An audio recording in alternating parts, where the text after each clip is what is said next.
Hi guys. So ಇವತ್ತು ನಾನು ಪಲಾವ್ ಹೇಗೆ ಮಾಡೋದು ಅಂತ ನಿಮಗೆ ತೋರಿಸ್ಕೊಡ್ತೀನಿ. ಸೊ ಇಲ್ಲಿ ಮಸಾಲೆಗೆ ಸ್ವಲ್ಪ ಕೊತ್ತಂಬರಿ, ಜೀರಿಗೆ, ಕರಿಮೆಣಸು, ಸೋಂಪು, ಚಕ್ಕೆ, ಲವಂಗ, ಏಲಕ್ಕಿ, ಬೆಳ್ಳುಳ್ಳಿ, ಶುಂಠಿ, ಕೊತ್ತಂಬರಿ ಸೊಪ್ಪು, ಖಾರಕ್ಕೆ ತಕ್ಕ ಹಸಿಮೆಣಸು, ಪುದೀನ ಇವೆಲ್ಲವನ್ನು ಸ್ವಲ್ಪ ಎಣ್ಣೆ ಹಾಕಿ ಫ್ರೈ ಮಾಡಿ ತಣ್ಣಗಾದ ಮೇಲೆ ಒಂದು ಮಿಕ್ಸಿ ಜಾರಿಗೆ ಹಾಕಿ ನುಣ್ಣಗೆ ಅರೆದು ಮಸಾಲೆ ಮಾಡಿ ಇಡಿ. ಸೊ ಈಗ ಒಂದು ಕುಕ್ಕರ್ ತೆಗೆದುಕೊಂಡು ಸ್ವಲ್ಪ ಎಣ್ಣೆ ಕಾಯಲಿಕ್ಕೆ ಬಿಡೋಣ. ಇದಕ್ಕೆ ಪಲಾವ್ ಎಲೆ ಹಾಕ್ತೀನಿ, ಆಮೇಲೆ ಚಕ್ಕೆ ಲವಂಗ ಹಾಕಬೇಕು. ಇದು ಕಾದ ನಂತರ ಇದಕ್ಕೆ ಸಣ್ಣದಾಗಿ ಕಟ್ ಮಾಡಿದ 2 ಈರುಳ್ಳಿ,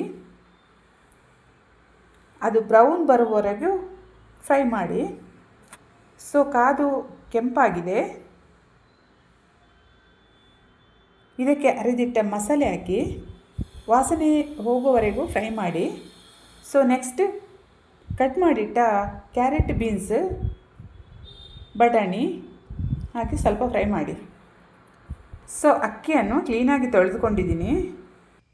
ಇದಕ್ಕೆ ನೀರು ಹಾಕಿ ರುಚಿಗೆ ಉಪ್ಪು ಹಾಕಿ ಸೊ ಇದನ್ನು ಕ್ಲೋಸ್ ಮಾಡಿ 2 ವಿಸಿಲ್ ಬಂದ ಮೇಲೆ ಬಂದ್ ಮಾಡಿ. ಈಗ ರುಚಿಯಾದ ಪಲಾವ್ ರೆಡಿ.